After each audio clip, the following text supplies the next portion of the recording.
Salut c'est Baptiste, est-ce que tu es pour ou contre? Alors pour ou contre quoi? On s'en fout pas mal parce qu'en fait la question elle est piégeante, c'est une question piège, c'est-à-dire que quand on te dit est-ce que tu es pour ou contre, souvent on va te dire, enfin la réponse c'est évident, tu vas être pour ou tu vas être contre, mais en gros, par exemple, est-ce que tu es pour ou contre la guerre? Bah évidemment tu vas être contre. Là, enfin il y a pas de, il y a pas vraiment, enfin à part des cinglés, mais je veux dire, la question c'est pour t'amener à dire oui, je suis contre la guerre. Et donc, ça c'est hyper important à comprendre, c'est que quand on te demande est-ce que t'es pour ou contre, on essaye de te manipuler. Alors pourquoi? Parce que en fait, moi j'aimerais t'inviter à être tout le temps pour. Mais pour en reformulant la question, c'est-à-dire est-ce que tu es pour ou contre la guerre? Non, je suis pas contre la guerre, je suis pour la paix. Et en fait, ça change tout. Parce que quand tu es contre quelque chose, tu vas être dans une démarche de détruire. Tu vas dire, là, on est contre ce truc-là, on va le détruire. Donc, par exemple, tu es contre la peine de mort. Donc, qu'est-ce qu'il faut faire? Il faut tuer les tueurs. Et du coup, tu deviens un tueur. Donc, t'es pour la peine de mort. Enfin, tu vois, en gros, tu te fais avoir. Alors que si tu dis, moi, je suis pour euh, la vie. Donc, ça veut dire que bah, tu vas être contre les tueurs parce que les tueurs, ils tuent d'autres gens. Mais tu vas pas être pour les tuer ces gens-là puisque tu es pour la vie. Donc, ces gens-là, il faudra trouver une autre manière de les punir ou une manière de faire en sorte qu'on vive ensemble d'une manière qui permette à ce que chacun soit suffisamment heureux pour ne pas devenir un tueur. Tu vois un peu la démarche. Mais si tu es contre, tu es tout le temps contre tout, et ben tu vas être sans arrêt en train de détruire. Moi, il y a un moment, j'étais beaucoup comme ça quand j'ai découvert en fait un peu l'agriculture, comment ça fonctionnait et tout, les pesticides et tout, et je me suis dit, oh mais c'est affreux, il faut buter tous les champs de monoculture parce que c'est n'importe quoi. Et en fait, c'est débile, parce que si tu détruis le champ, mais que t'as rien, que t'es pas capable toi-même de proposer quelque chose de mieux, eh ben t'as détruit le champ, du coup il y a plus à bouffer, et du coup la situation est pire que s'il y a à bouffer des trucs en monoculture.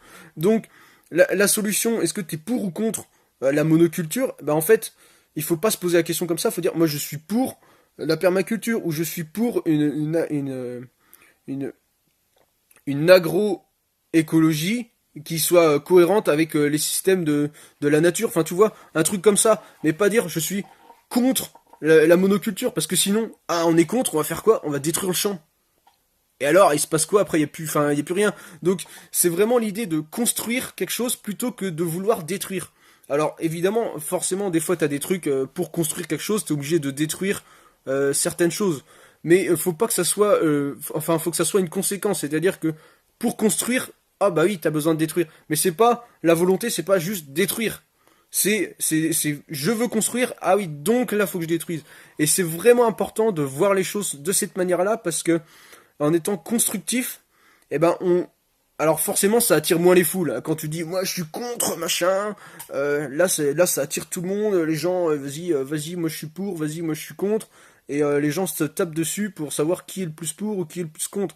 Mais finalement, et si tout le monde est pour, et en argumentant, moi je suis pour ça, on va amener plein de nuances en fait, on va amener une diversité d'avis. C'est-à-dire que l'autre il va dire, moi je suis pour la permaculture, moi je suis pour l'agriculture raisonnée, moi je suis pour que, je sais pas, il y a des arbres fruitiers partout, et du coup qu'on n'ait plus besoin d'agriculture, moi je suis pour, et en fait on va avoir une masse de propositions qui va être vraiment géniale, et en fait c'est comme le système de sélection naturelle, c'est-à-dire que les meilleures idées vont ressortir et ceux qui sont moins bien, eh ben on va les oublier. Comme l'évolution enfin de l'homme, de la nature, c'est comme ça, c'est-à-dire que la plante la plus résistante, eh ben c'est elle qui reproduit ses graines et au final il y a que des plantes plus résistantes.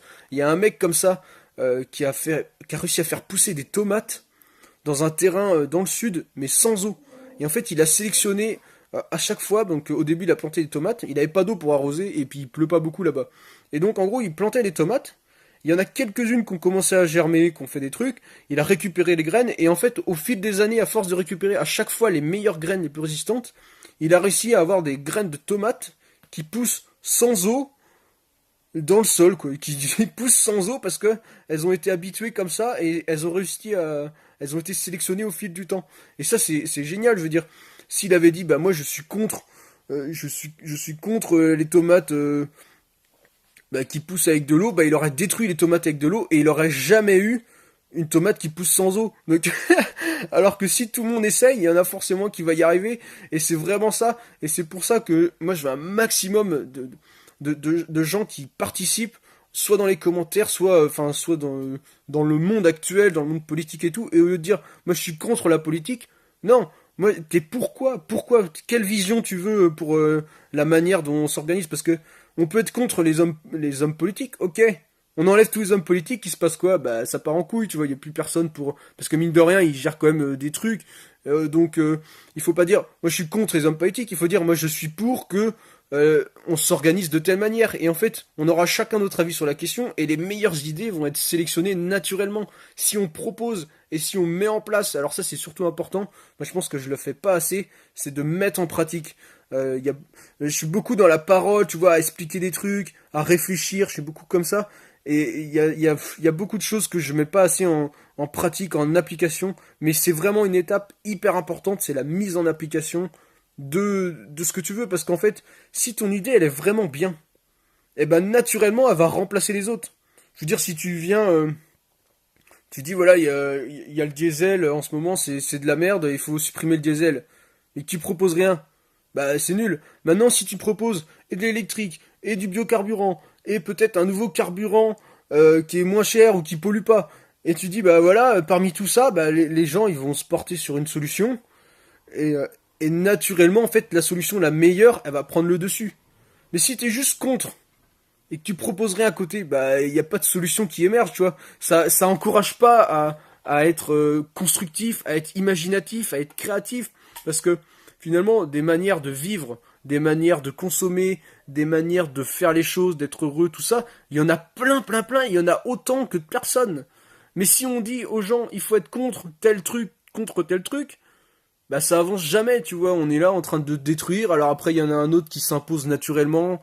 Et puis on dit ah bah c'est pas bien, on va le redétruire. Et il y en a un autre qui émerge forcément. Enfin, je veux dire, il y a toujours une manière de fonctionner par défaut qui va revenir. Tu sais, on peut pas rester sans. Enfin, ça me paraît compliqué, tu vois. Enfin, il y a forcément quelque chose qui se met à la place. Et du coup, après, on va dire ah bah hey, mais comme on l'a pas choisi ce truc-là, ça se met automatiquement parce que nous on a juste détruit. Donc il y a un truc qui revient. Je sais pas si comme les mauvaises herbes dans le jardin. Donc moi j'aime pas les appeler comme ça, j'appelle ça les adventices. En fait c'est des herbes qui sont là parce qu'il n'y a pas d'autres plantes mieux.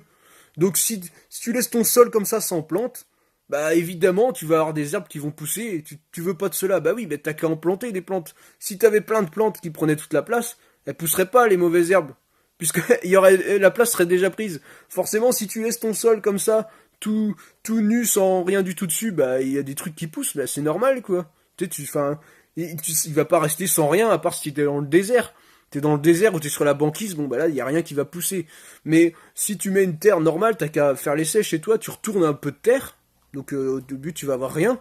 Mais il y a forcément des herbes, pas forcément que t'as pas demandé, du pissenlit, des pâquerettes, des trèfles, n'importe quoi, qui va pousser parce qu'il y a des graines dedans. Et si tu mets rien à la place, bah c'est ça qui va pousser. Donc c'est normal en fait. Donc l'idée c'est pas de dire je suis contre les mauvaises herbes. Non, mais je suis pour tel légume qui va prendre la place. Et c'est vraiment comme ça que je pense qu'il faut voir les choses pour être constructif et pour amener des solutions. C'est ce que je fais en partie avec ma chaîne en disant bah je vais apporter plein d'idées autres, des idées nouvelles qui vont peut-être remplacer ou qui vont tendre à quelque chose de mieux que les idées qu'on a actuelles du SWI quoi. Enfin il y a plein d'idées qu'on a qui sont un peu merdiques. Et je me dis, bah, si je propose d'autres idées, bah, peut-être que s'il y en a une qui est bien, elle va grandir, elle va évoluer avec les avis des autres, et tu vois, ça fait une sorte d'idée un peu plus complète, et, euh, et ça peut donner quelque chose, tu vois, ou pas, ou peut-être ça sera quelqu'un d'autre. Mais l'important, c'est de proposer, et si on est des millions et des millions à proposer chacun l'idée, il y a forcément une idée qui sera vraiment bien et qui va prendre le dessus sur les autres. Donc c'est vraiment important, plutôt que si on est des millions à dire, on n'est pas content, ça, faut que ça s'arrête. Ouais, donc on détruit le truc et puis bah il y a quelque chose de par défaut qui va se remettre des mauvaises herbes et les mauvaises herbes ça te donne pas à bouffer si tu veux. Donc applique-toi à planter des légumes plutôt qu'à détruire les mauvaises herbes. Voilà, c'est un peu comme ça que je pourrais résumer ma pensée. Donc si jamais on te demande si t'es pour ou si t'es contre, tu dis je suis pour et tu reformules la question de manière à dire ta pensée plus précisément. Ça permet aussi d'être plus précis parce que pour ou contre bah c'est oui, non, tu vois, c'est ça ou pas ça. Non, en fait, il y a des nuances. On peut réfléchir, on peut être entre les deux, on peut amener un autre point de vue, on peut regarder la chose différemment, dire oui, mais regarde, pour ou contre, oui, mais ça dépend. Toi, tu penses ça, mais moi, regarde, si je suis un peu plus loin, je vois la chose différemment, donc je peux pas être pour ou contre. Pour moi, ça a pas de sens dans cette direction-là. Donc, tu vois, il y a vraiment plein de choses de ce genre-là. Donc, je t'invite à réfléchir, pour ou contre, méfie-toi le prochain coup qu'on te demande. Et puis, bah, en attendant la prochaine vidéo, je te dis amuse-toi bien. Salut!